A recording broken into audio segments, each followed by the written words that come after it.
Welcome to the latest edition of Dynamic Political Centrism, hosted by Alan Steinberg, produced by Dr. Yonatan Yoni Yaris.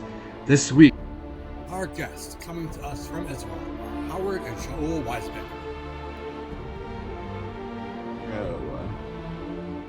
Good evening and welcome to Alan Steinberg. I'm Alan Steinberg, the voice of Dynamic Political Centrism. Tonight's show is very special for two reasons, actually three. Number one, it is an inside look at what is going on now with Israel, a nation besieged, as is always the case, because of the war of terror raged from Gaza. Secondly, it is an international podcast, and we're glad for the technology that enables us to do it. But thirdly is something else. I had two journalistic idols when I got into the journalism field. One was I.F. Stone, because I liked what he said. First of all, he was an early advocate of the state of Israel. And in addition to that, he had a view that he wouldn't sacrifice his integrity to get access. And I've always felt that way because I'm often outspoken. I can't get the access I want, so I go without it, which is fine.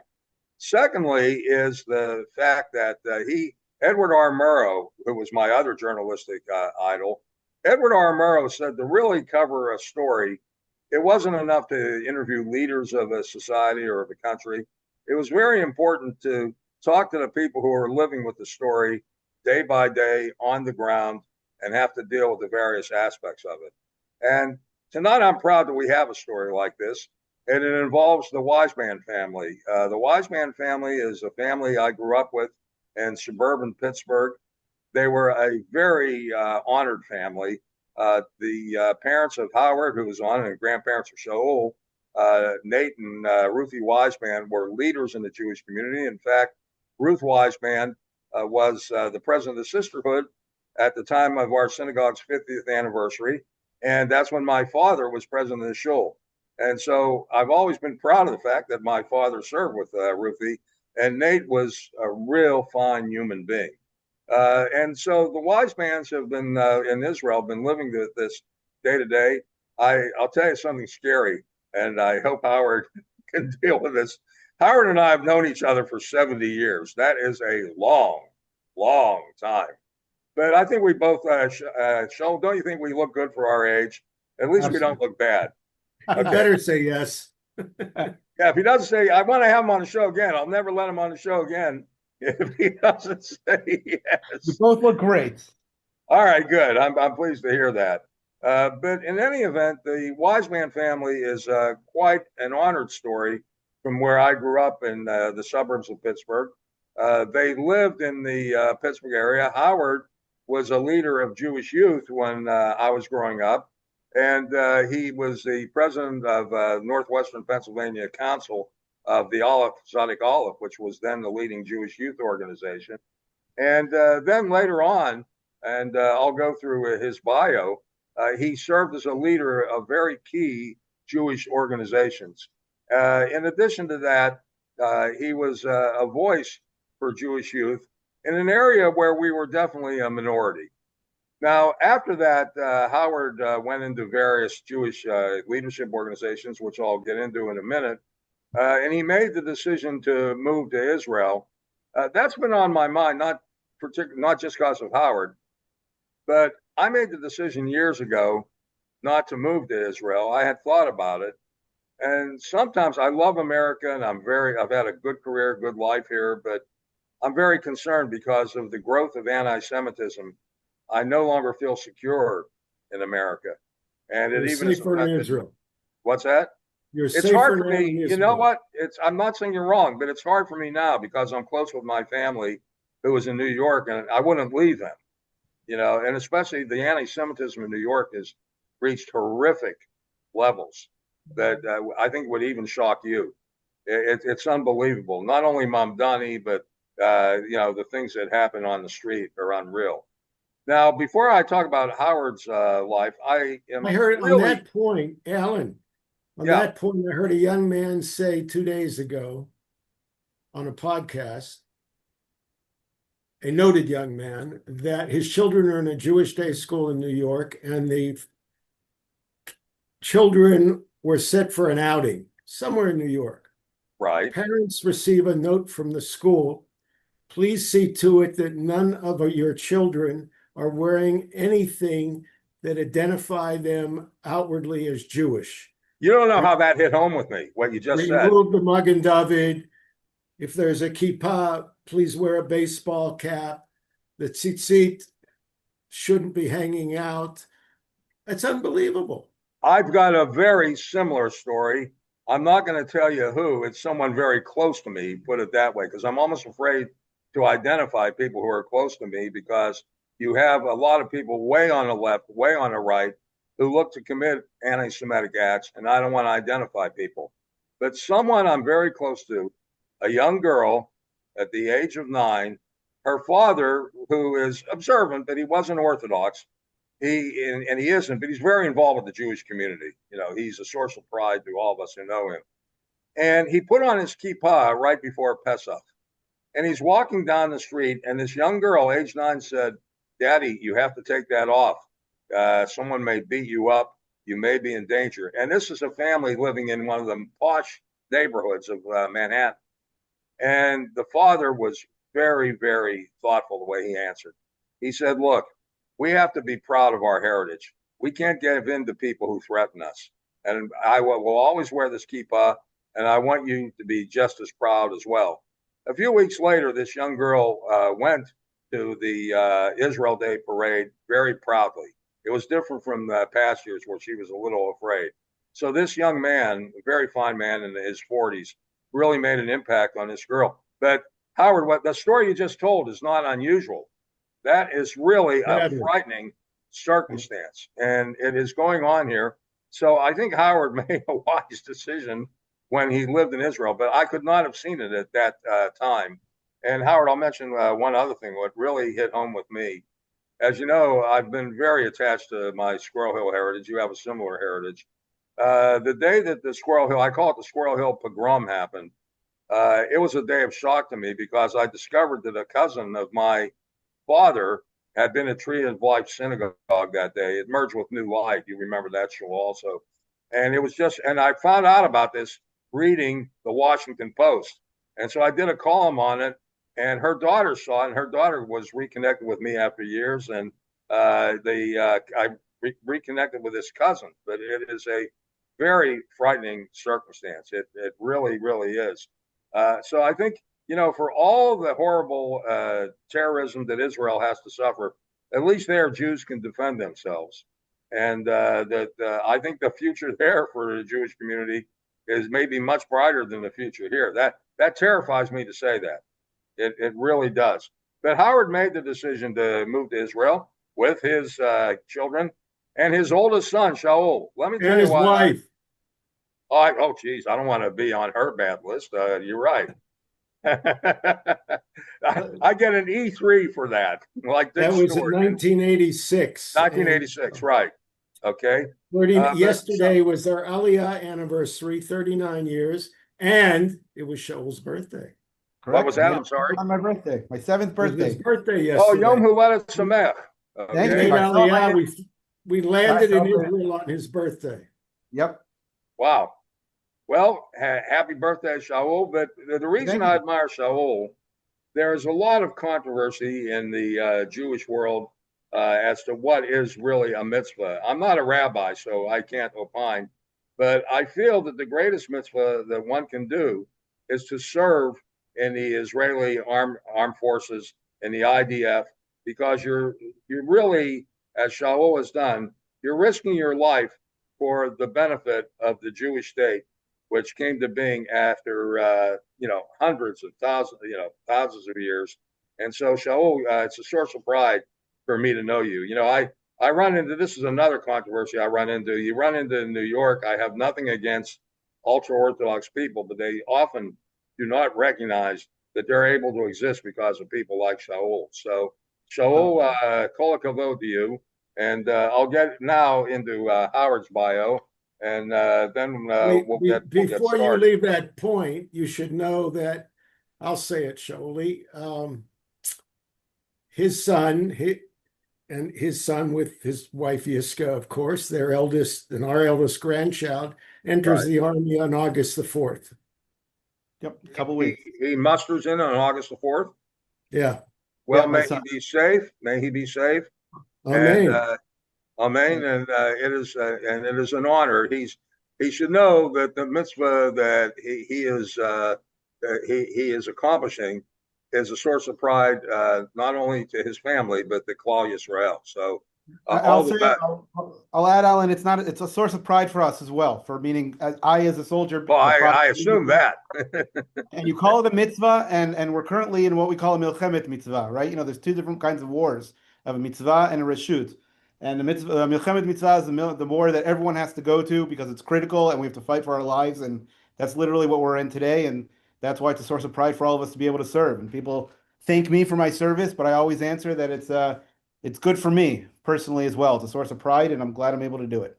I'm so glad you expressed that, because I hope that our listeners really take that to heart. It's hard to explain to people. It really is hard, but you just gave as cogent and as persuasive an explanation as one could give. But anyway, back to Howard.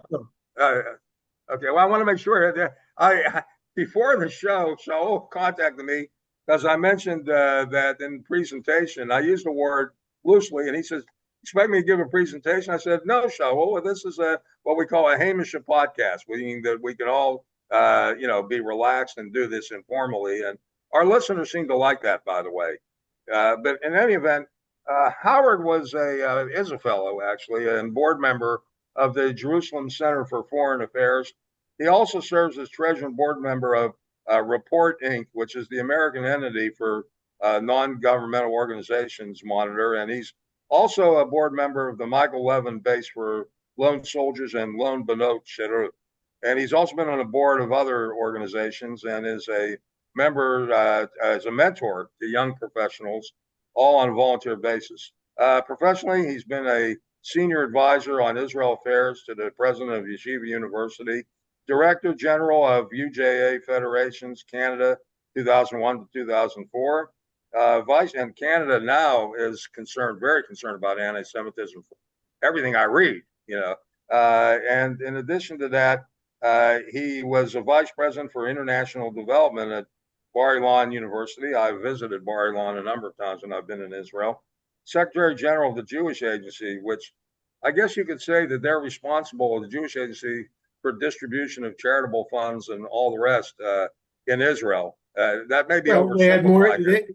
Yes, but they had more specific responsibilities in the fields of Aliyah and Klita absorption, in matters of youth Aliyah, in rural development. It was an active organization, not just a funding organization. Oh, I understand that. I wasn't trying to minimize that. No, I'm glad you expressed that. And he also had an American background before professional American background before he left, made Aliyah to Israel. He was the executive director of the Memphis Jewish Federation from this was a long service, 1975 to 1984. He currently writes a biweekly column, Israel Insights, for the Memphis Hebrew Watchman. He's been Israel president, associate international president of the World Council of Jewish Communal Service. Now, I'm going to make a note now of his academic background. It's a favorable note that, may kind of catch you off guard in a good way. I see here, I never knew this. I knew you had a degree in political science from Bethany and history, but I also see that you have a degree in religion from Bethany. That's very important to me. I'll tell you why, because the rabbi I most admire in New York, Rabbi Cosgrove, has a divinity degree from the University of Chicago.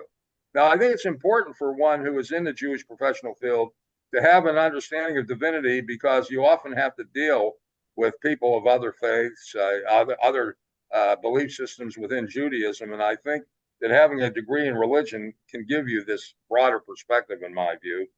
And he has a master MA in Jewish Communal Studies and an MA in Jewish Education from Hebrew Union College in Los Angeles. He got that in 1975. and he was awarded a doctor honoris causa. I'm not very good at Latin. Of Jewish communal service. I made Shaul laugh at, so I I'm try just to. thinking not to worry because my bio is so much shorter, so we're okay.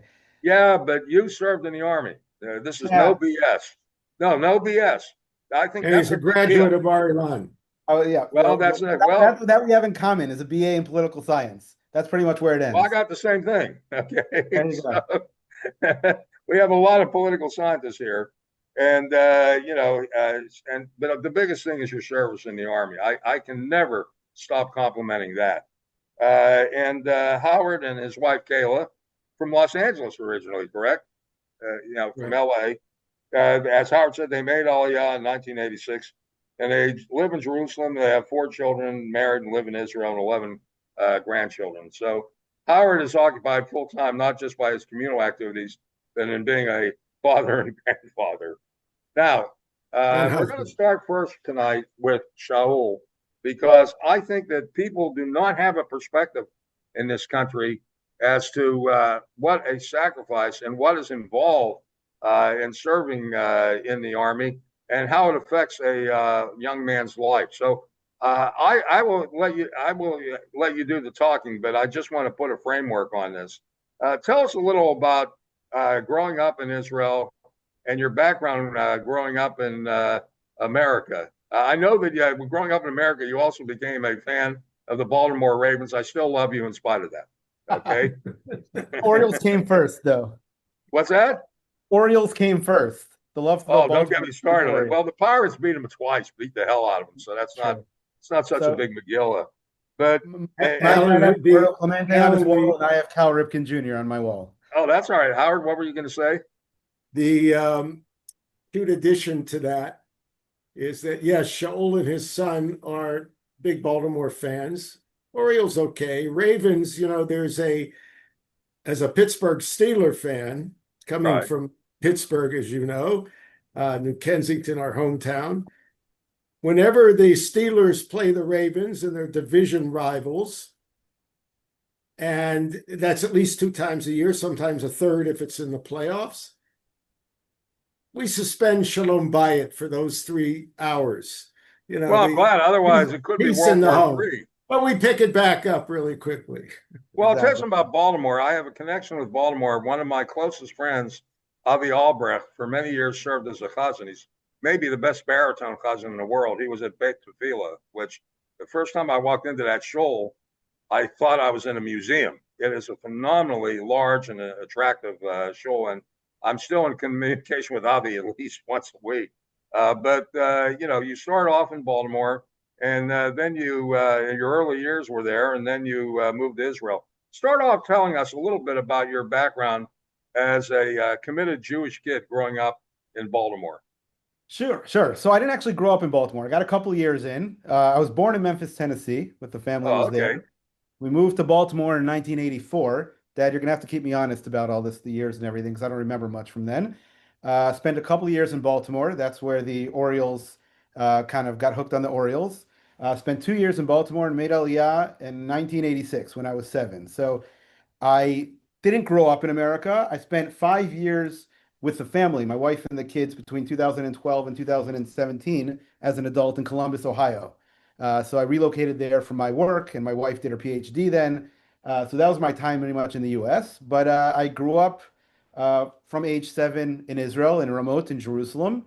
And it Hmm. was pretty much the regular childhood as anyone in Jerusalem. Growing up Anglo, we had a lot of Anglo friends, but also mixing with the Israeli community. We were never able to speak Hebrew at home. My mom would always make sure we spoke English, so we maintained our English. Always said Hebrew, you'll get it. You'll get it at school, you'll get it in the army. And so English kind of is what we spoke at home. And Regular childhood. Kayla was an English teacher. That's true also. That's true Well, also. that makes it more understandable. Okay. Yep. But let me just ask you this though. So going to Israel, a lot of young Jewish kids, would have a reluctance about it. I take in your case, you weren't reluctant at all. You felt you were going home in a sense. I mean, truth is, I don't remember much when the decision was made. I always do tell the story The one thing I remember in Baltimore before we made Aliyah that my father and my parents also were making Aliyah, and we spoke about the army. And my father mentioned, like any other Jew says, that don't worry, 11 years by then we'll have peace, of course, and we won't need an army. You won't have to go to the army. And here we are, 38 years later, and I'm 46, still in the army and drafting a son in a couple weeks. So it doesn't always work out as you planned. But I don't remember it as a decision on my end. I remember it was just something we did, and that was life kind of thing. But growing up in Israel, But you have to know a story, Alan. And Shaul, I don't know if you remember this. I just told Go this ahead. to someone the other day. We were living in Memphis, Tennessee. We were a Jewish household that also had focus on Judaism, focus on Zionism, on Israel. Kayla and I both had studied here for a year much earlier when I was a college graduate. I did a year of study here.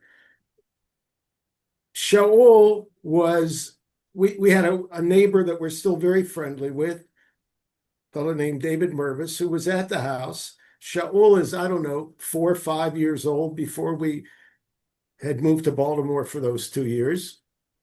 Professionally, I did that. And he picks up Shaul and has him up in the air with his hands like this. And Shaul, you're flying like an airplane. Where are you going? And Shaul blurted out, Israel.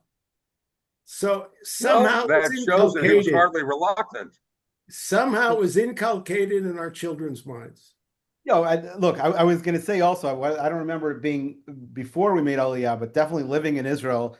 I grew up in the household of one of the greatest Zionists I know, my father. So that's something that's embedded in our life day to day, and makes us for everything we do. From especially when Sure. we went back to the States, we knew we were coming back. My serving in the army, my plan was always to serve my country as a career. Took a change, but hopefully we'll get back to there. So that was always part of the household: Zionism, Judaism, uh, accepting everyone into the house, no matter who and what. So that was part of growing up. That was something that we grew up with from both my parents, my father and mother. And went through regular high school in Jerusalem. Ended up in the Hesder program in the Gush, where I served in my mandatory service. I was in field intelligence. Now, the Uh, Hesper program, if I can ask, my understanding of it, it may be slightly inaccurate. It was a program that involved Datayim, Orthodox young people, and the military as well, which is why I always thought what I knew about it was a great program.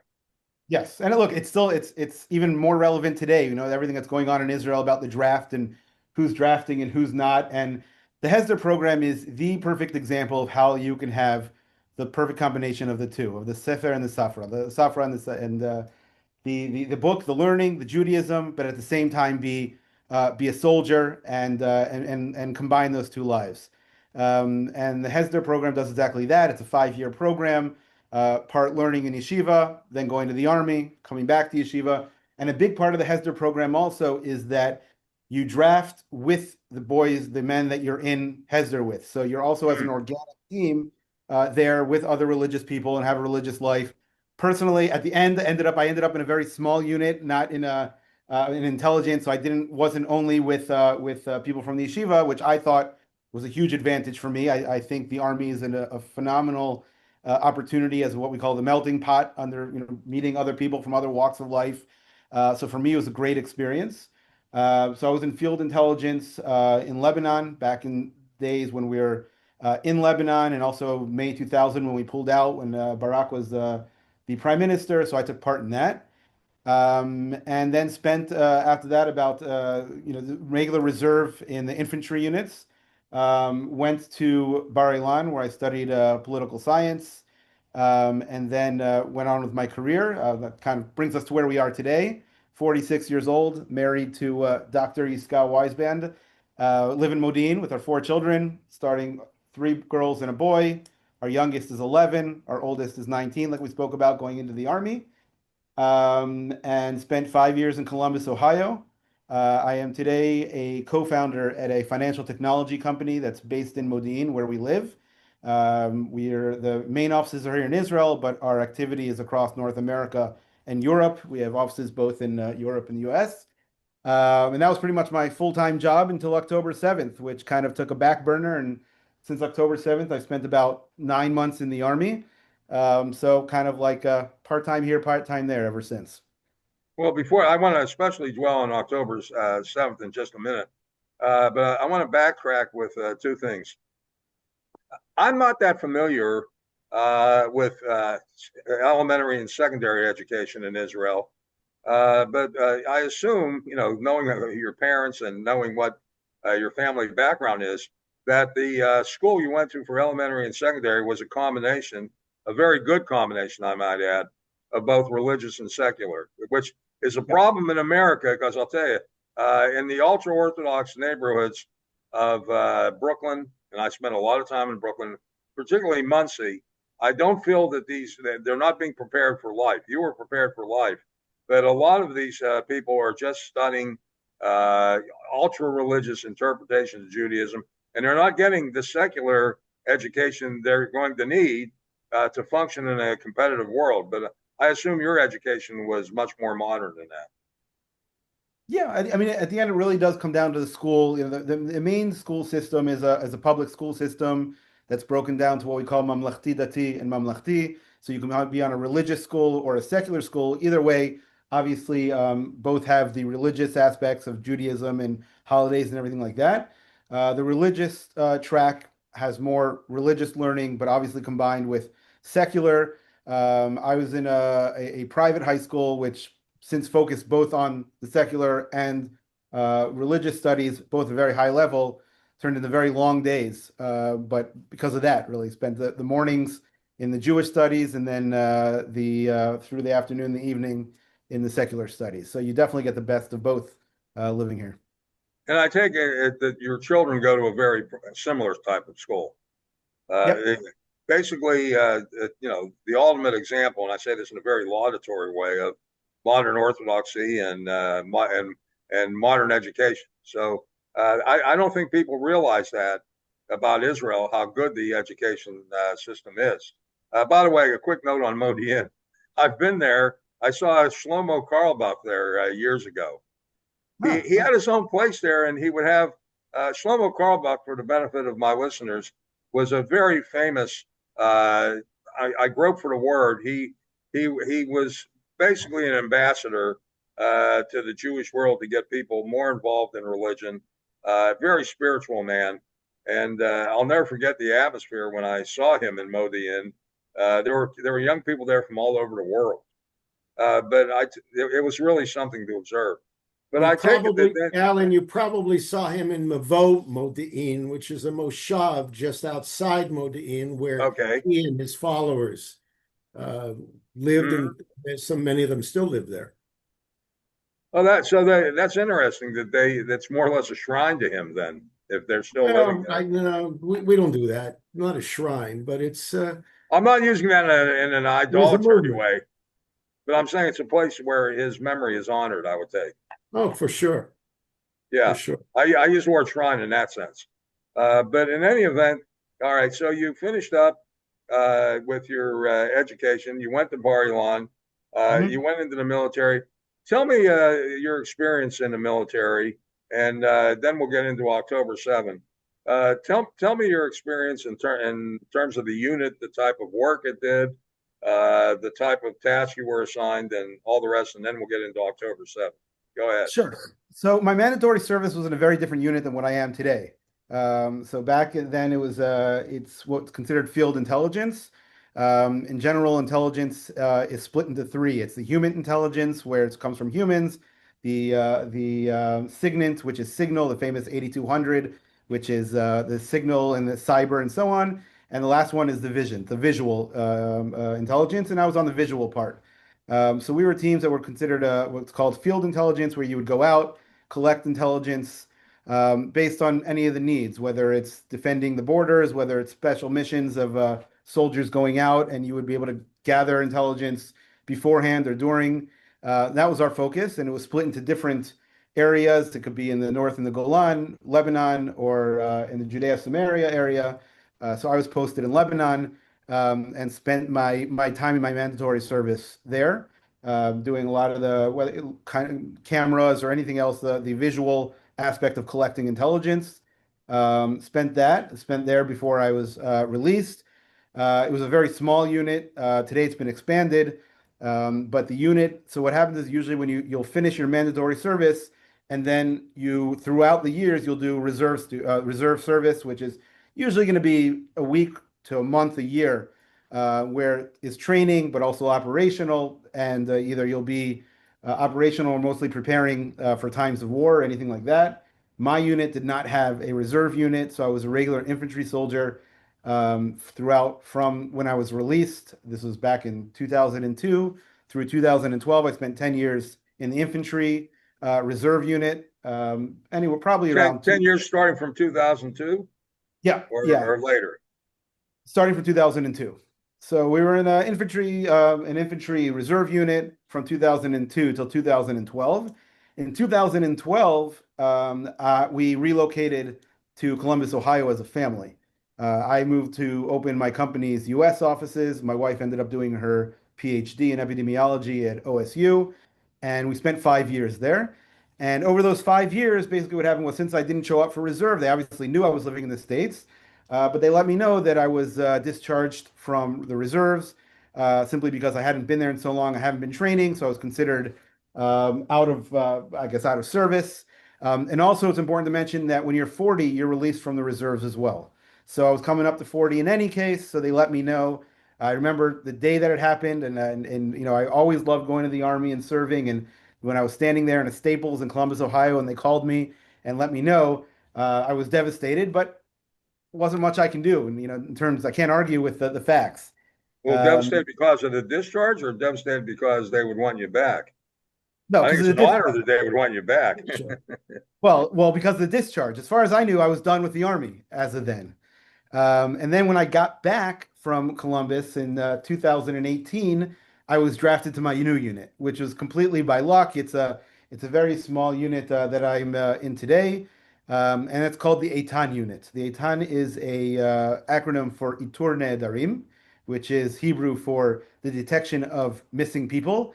And the Eitan unit is responsible for finding, locating all missing Israeli soldiers. Because I had the background intelligence gathering, I had the classification and everything. So I was brought into the unit. It's a whole bureaucratic mess actually getting back into the reserves, into Miluim. Once you're released, once you're after 40, getting back is it's a whole different story. But I was able to go through a whole process. It took about half a year. Got my clearance restored, interviews and stuff like that, and I joined the Eitan unit in 2018. And the Eitan, Shaul, from what I understood, you had to agree to be. every year after 40, you have to re-volunteer. Yeah, they offered him to come into this unit, and he said 100%, of course. Where do I sign? I have a question of you because I have been in America. I served in two positions. I was an officer in the Navy in the Judge Advocate General's Corps. And I also, I was regional administrator of Region 2 EPA. It's one of the 10 federal regions of the U.S. Environmental Protection Agency. Now, in order to qualify for these positions, I had to go through intelligence clearance. I'm sure what you had was an even higher standard of intelligence clearance. But it was really bizarre at times. Like I was living, when I was nominated by the president for EPA, they were interviewing all my neighbors. They were interviewing all kind of questions about. I said, you know, my life has been a good life, but there's nothing that's scandalous or exciting you're going to find. So I take it that you probably went through a similar clearance, but probably more intensive. Yeah. You go through the whole similar process, and they speak to friends, neighbors, family, whoever they feel they have to, and they go through your history and so on. So it's a process, but yeah, it's part of the, you know, depending on what unit you're in, and as you move up, you kind of they upgrade what's called the clearance and so on. So we joined in 2018. The Eitan unit was created in the aftermath of the Yom Kippur War, actually. When many soldiers went missing, they realized that there was a need to be able to find these soldiers. And since the Eitan unit, it's all reservists because of the sensitivity of what's being dealt with. It's not any younger soldiers that are in mandatory service. And the Eitan unit, well, it's kind of pretty much split between before October 7th and after October 7th. But the main focus of the unit is two. Number one, we have what we call active files, right? All the missing soldiers that we're all familiar with, the more famous names, down to ones that we haven't heard of. It's an active file that we're always constantly looking, whether it's intelligence, investigations. The best example we can bring as bringing back as in Israel and what's done was Tzvi Feldman just a couple of months ago, who was went missing in the Sultan Yaakov battle in First Lebanon War 43 years ago. Never stops, whether it's him going backwards to Yom Kippur War, the Independence War, soldiers that are either missing or what's called Maklan, Makom Kuratam Lo Noda. We know that they were killed, but we don't know where they live, are an open file by us, and 24 hours a day are always being worked on, looking for them and never give up. And just to see a family receive a notice 43 years later that we were able to bring their loved one's body back, and they have a grave to go to and to sit shiva and say kaddish at. It's really incredible. So that's a high degree of caring, I might add, because in other militaries throughout the world, they don't devote such care to those who have been missing or killed and their whereabouts aren't known. So that's an aspect of Israel that very few Americans would know. It's hard. It's hard. And yes, we get that feedback all the time. It's hard to understand. It's like as part of as reserve unit, like I can get a call one day saying, hey, we have new intelligence on some file and they need people to come in to help and work on it and constantly. And we're bringing and to doing anything we can.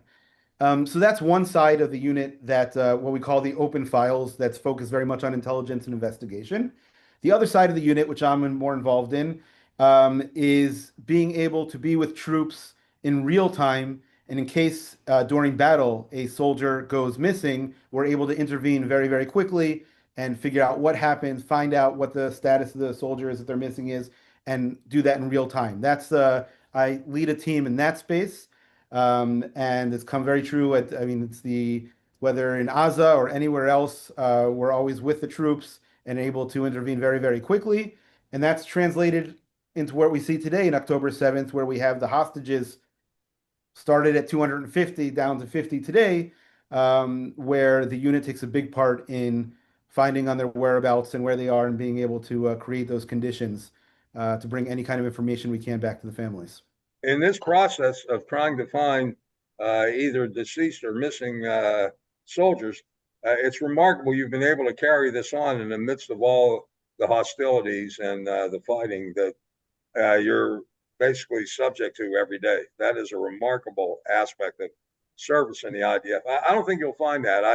I don't claim to be an expert on other militaries, but I'm familiar, with the characteristics associated with various military forces in the Western world. And I don't know of any nation that has that characteristic that Israel has. But now let's go to October 7th. There were even remains, Alan, recently of remains of a soldier that were repatriated from the War of Independence from 1948. That's amazing. Yeah. That's amazing. That's 75 years, over 75 years. 77. Yeah, that's amazing. 78.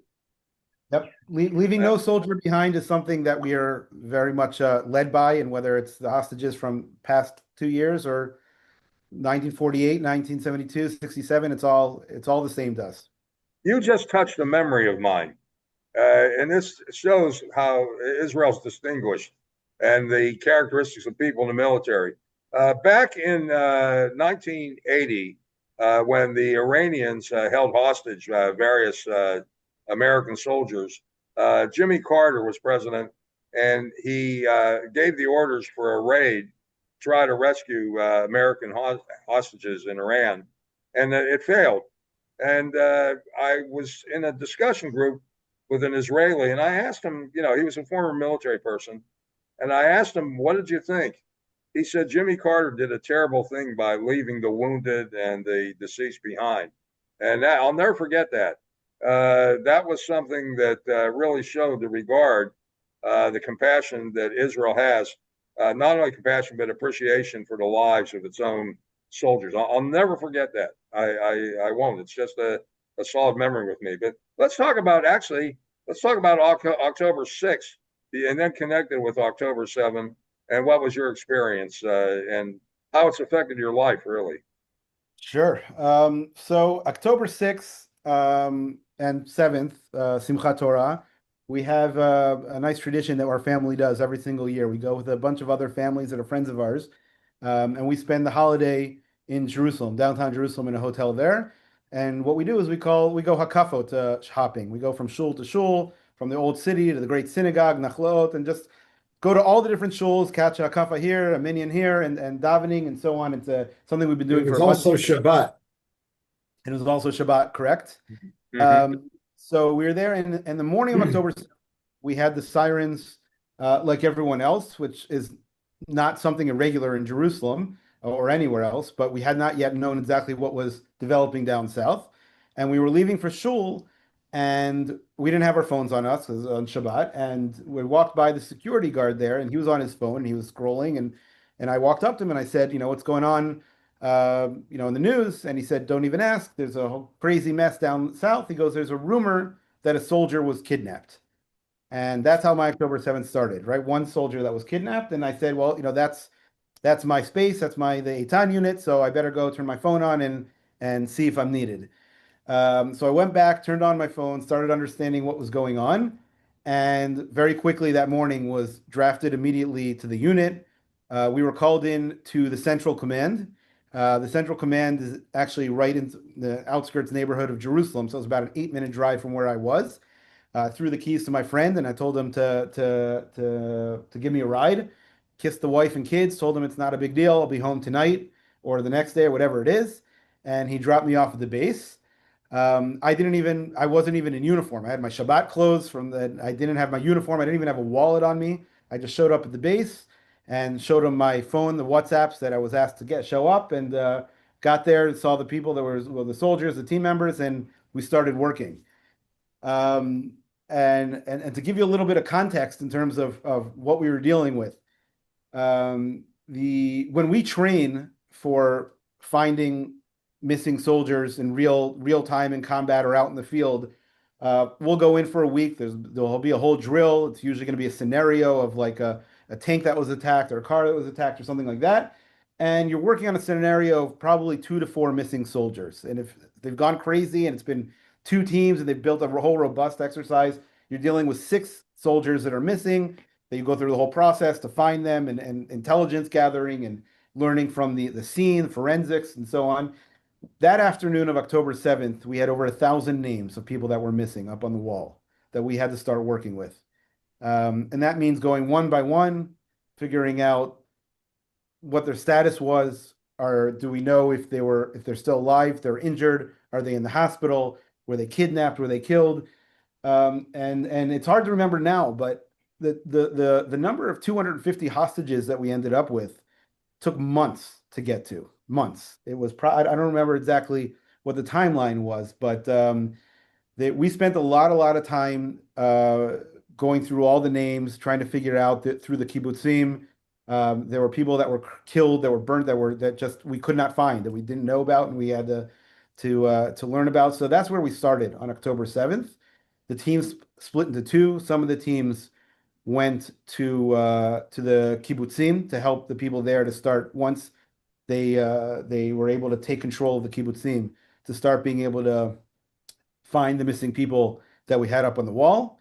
And the other teams, which my team went to, was with the troops and started working with the troops that were going into Gaza and start building out a picture of people that we knew that were taken into Gaza and taken hostage. And the way it works is the central command of the unit, of the Eitan unit, sits in the center of Israel, and they collect all the information. And they have a file on every single hostage. And what we do as a field team, we were down in the Gaza area, and anytime there's some kind of indication that we can learn about the hostages, about anything that we can, about their status, that they were there, we would go in and gather that information and bring it up to the unit so they can keep the files updated about the hostages. And that's pretty much where we spent our time, going in and out as a unit. It could be either any kind of indication where soldiers were going through and they found something in a house that showed that there might have been hostages there. It might be based on intelligence that they gathered, or it could be bodies that they wanted to bring out and hopefully be of the hostages, hopefully. But being able to bring that information and that information back to the families and bring the bodies back. So that's what we spent going in and out. Spent about 9 months to date doing that with my team. And that's where we are today. Were you able to communicate with your wife and children during that time?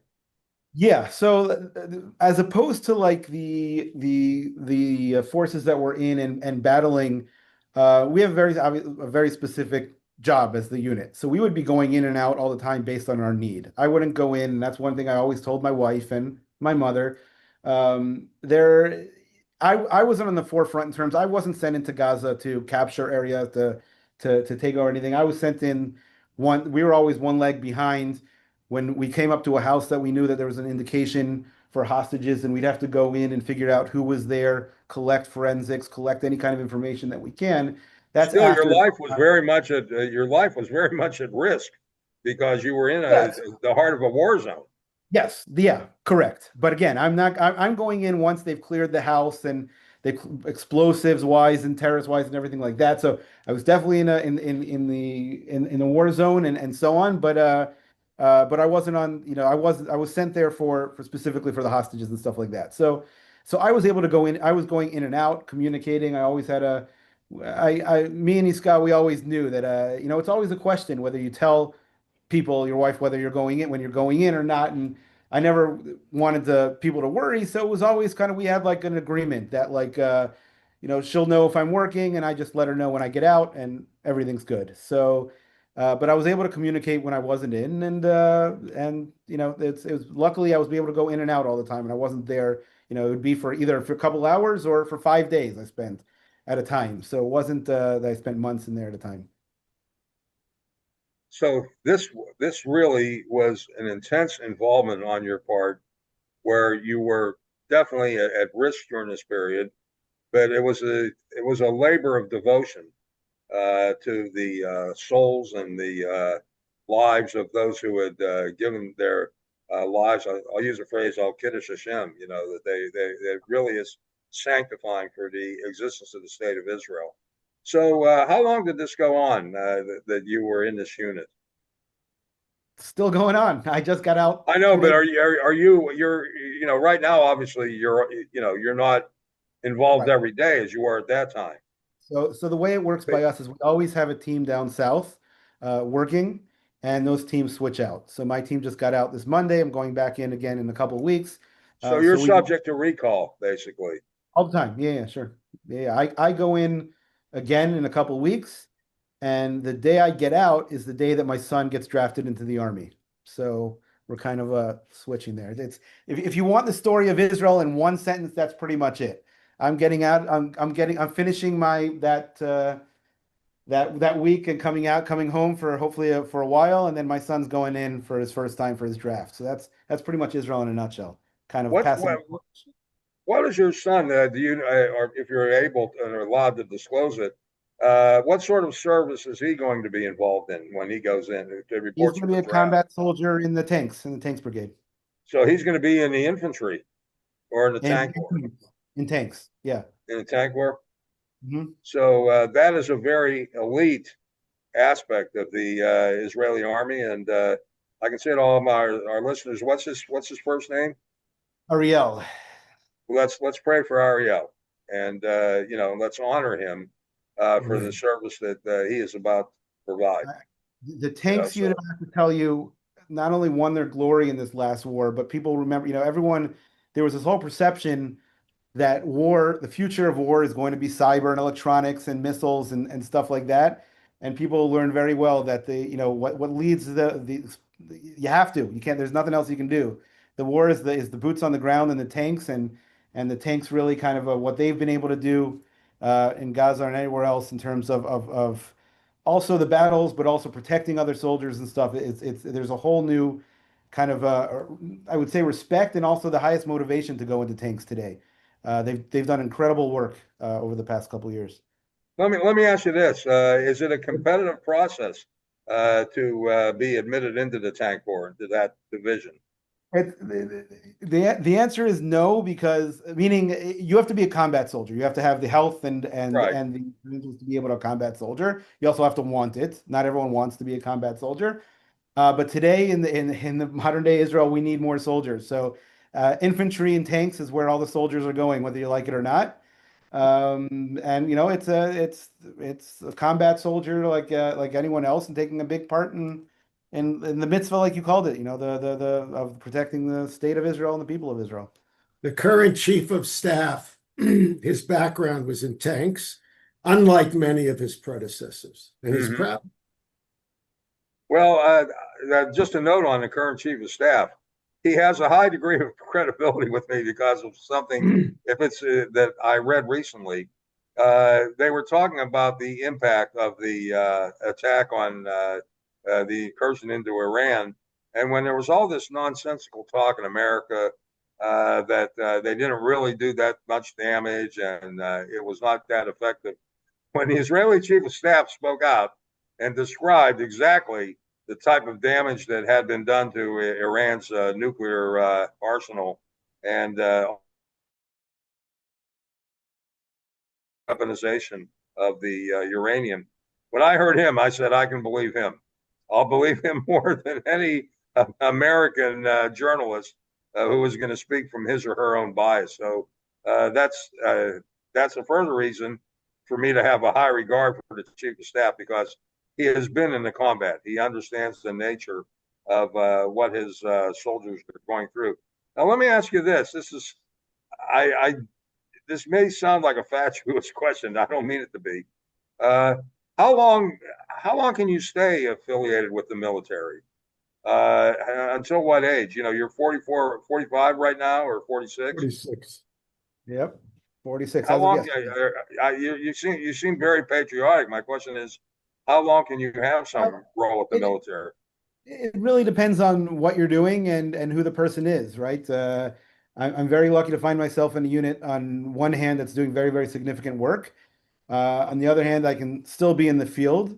But a lot of times what happens is, as people get older and they want to stay in, then they'll graduate into positions that might not be in the field, that might be on the intelligence side, that might be on the logistics side or commanding and stuff like that. So, I mean, you see soldiers that are well into their 60s and 70s. In our unit specifically, also the investigative teams that look into are still searching for the soldiers from 48, 72, and all are from that generation still.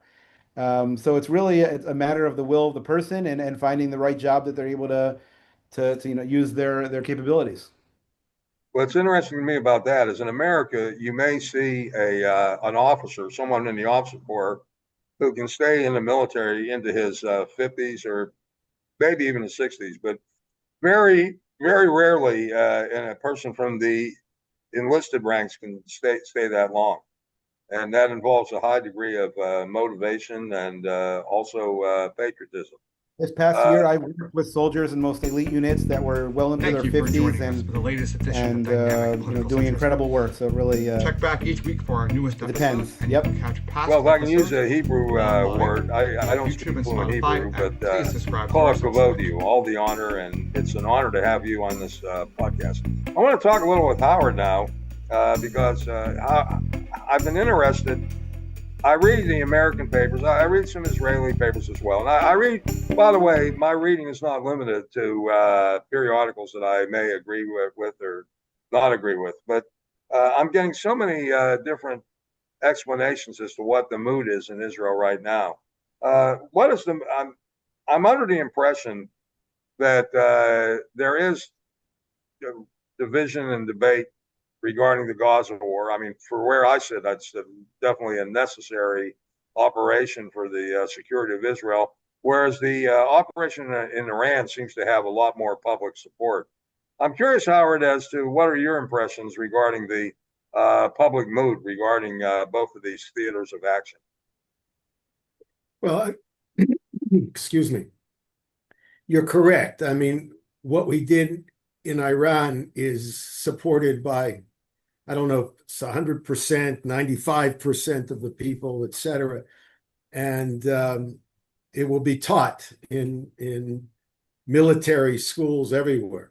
By the way, one of the best people to follow, not only vis-a-vis Iran, but the urban warfare that we have been involved in Gaza, is John Curtis from West Point, who heads up the urban warfare division.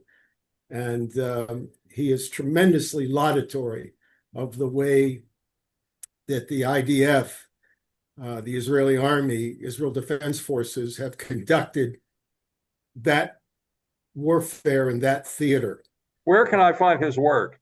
I'll tell you who I follow. Not that it sounds like John Curtis is a lot more authoritative.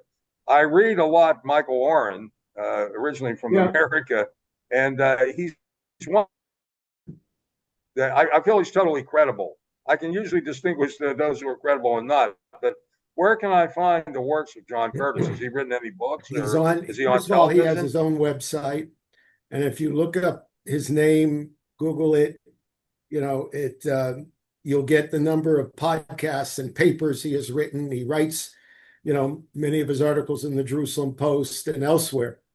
It's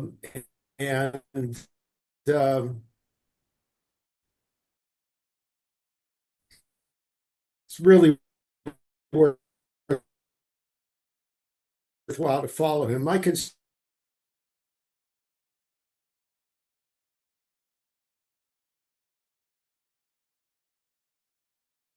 In Gaza, the longer that war has taken and is still going on, and the hostage thing didn't happen by accident. Hamas planned this as their, right. It's their defensive shield, if you would like, besides the people of Gaza being their Palestinian people, that is. And I've broken it down. In fact, I've written it up. There's an important difference that is not well enough understood. What I refer to as our national priorities and the personal priorities. The national priorities relate to the war itself, and the fact where Netanyahu, correct in my opinion, that Gaza, not only certainly Israel, but as far as concerned, the Western world, the United States,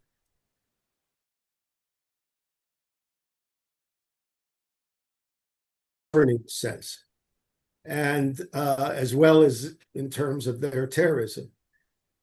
And then there's the personal priority, particularly the families of the hostages, and we have to understand how deeply, appropriately they care for what is happening. And many in the society I myself feel for those families and the need to bring every one of those hostages home one way or another. And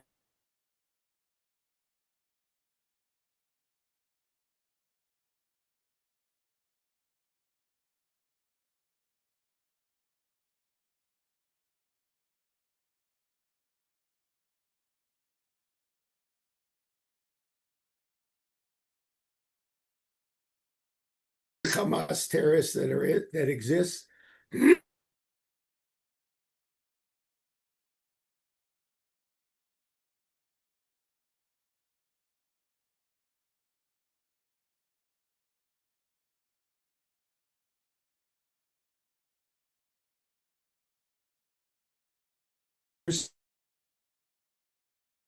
Stand and those priorities clash, and again, and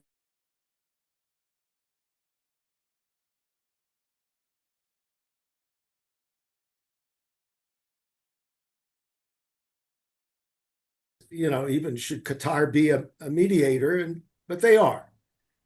given their own background. And that reality is where the emotion and the so-called divisions exist in the Israeli society. That's my reading of it. Well, Look, I'm not Israeli. I'm sorry, go ahead. There's the other aspect, which is the political aspect.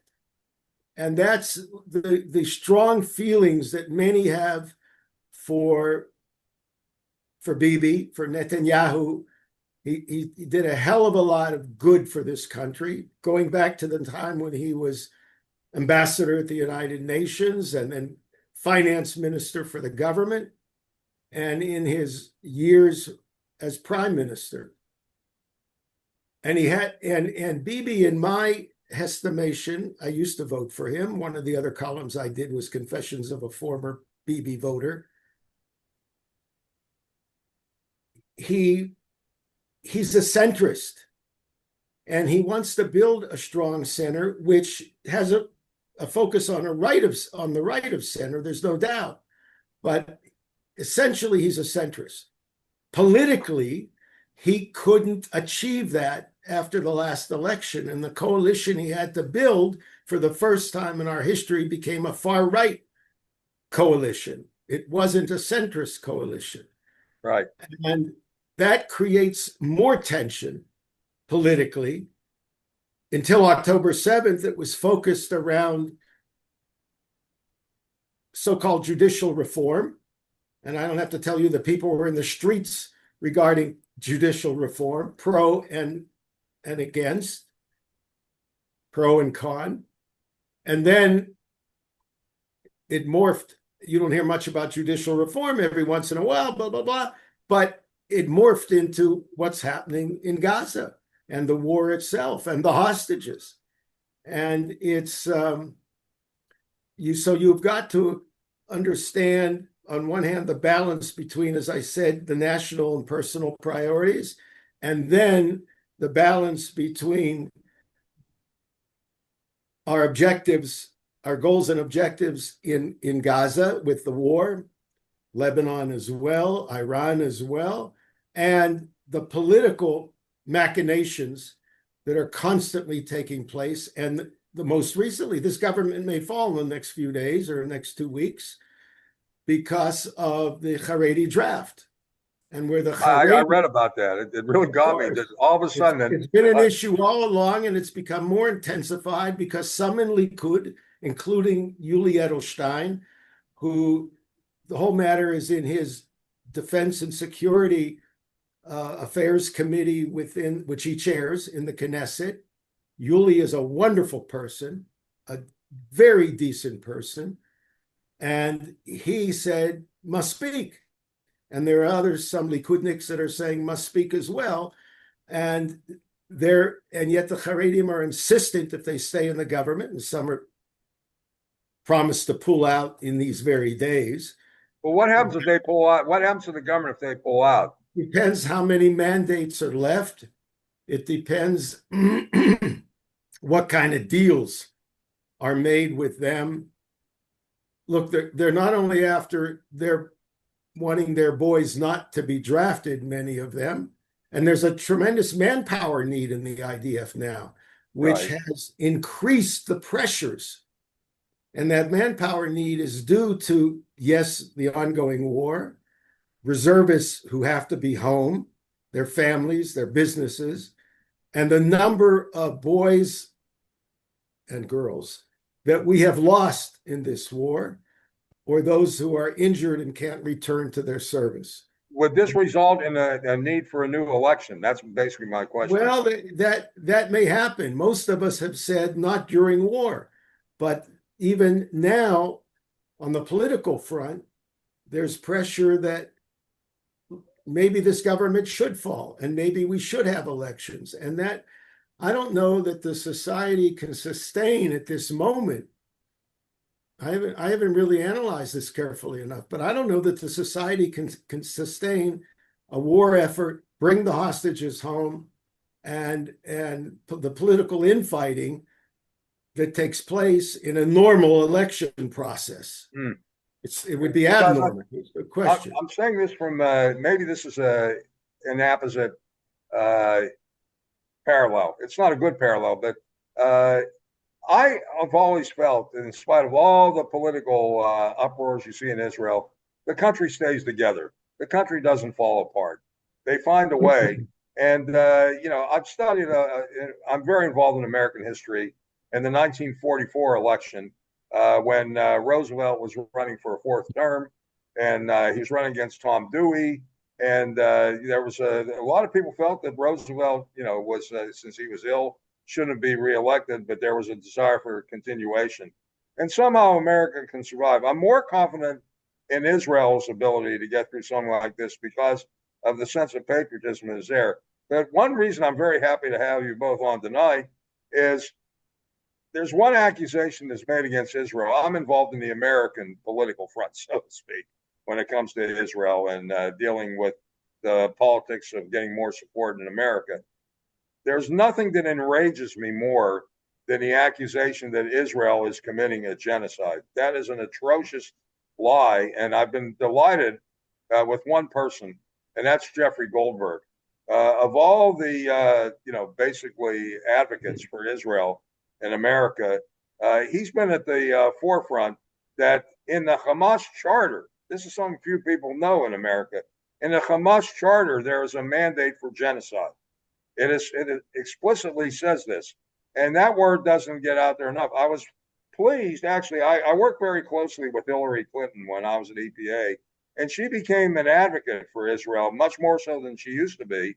But she's a very strong advocate for Israel now, and I suspect that Jeffrey Goldberg had an influence on this. So I'm grateful in the American point of view is when I same with Michael Warren. When he goes on TV, I'm so thrilled that Israel has it's our version of Hasbara, so to speak, but it's very needed here to keep the alliance alive. I want to thank Howard. I want to thank Shaul and pray for the Weisband family, all the generations there, because you've done great service for Klal Yisrael. And we indeed, I'm fortunate to have you as friends. Our friendship goes way back to our families, and may it always continue.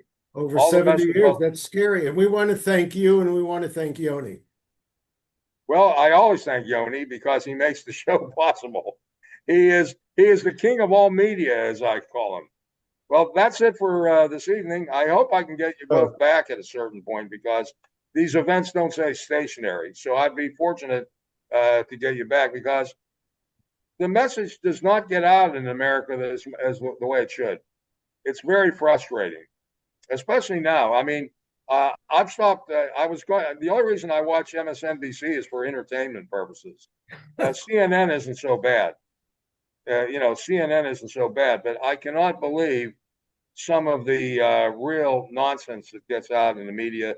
And by you coming on shows in America, even a podcast of this nature, it's a big help, and I thank you for that. You have to balance it with not only Fox, but JNS now, too. Well, I'll tell you something. Let's not get into the media warfare. I don't want to get into it. Well, no, I'll say this. When it comes to Israel, I believe Fox. There's a lot of things I don't believe Fox, but on Israel, I'm delighted to watch Fox and also Newsmax. I'll watch those channels for Israel alone, and it's worth it. That concludes this broadcast. Thank you so much to Howard. I remember his Hebrew name was Tzvi, right? Correct. Aren't you impressed that I remembered your Mordechai? Tzvi Mordechai ben Nachum. Mordechai. Do you go by that in Israel, or does everyone call you Howard? I was curious. No, I came here, professionally as Howard, from the Federation system to the Sachnu to the Jewish Agency, but the cute story is when I was recruited by Bar Ilan as their vice president for international development, and I started there, and they said, Howard, Mazeh Howard, what kind of name is that? What's your Hebrew name? And I said, Tzvi. So I was Tzvi at Bar Ilan. Oh, okay. Well, no, I don't have an identity crisis. I'm fine. No, I know you don't have an identity crisis, but I've always been curious as to how Americans who live in Israel, balance that all out. Shaul, It's great to have you on here, and it's been delightful to have made you as a friend during these few weeks.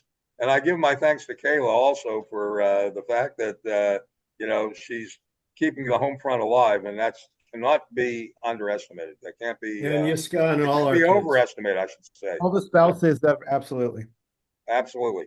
That concludes this broadcast. Thank you very much. And that's it for this session of Dynamic Political Centrism. In a troubled time, we try to hit the right balance and basically educate our listeners rather than just assume what may be out there. All the best. That concludes this broadcast. Thank you for joining us for the latest edition of Dynamic Political Centrism. Check back each week for our newest episodes, and you can catch past episodes online via YouTube and Spotify, and please subscribe to our Substack.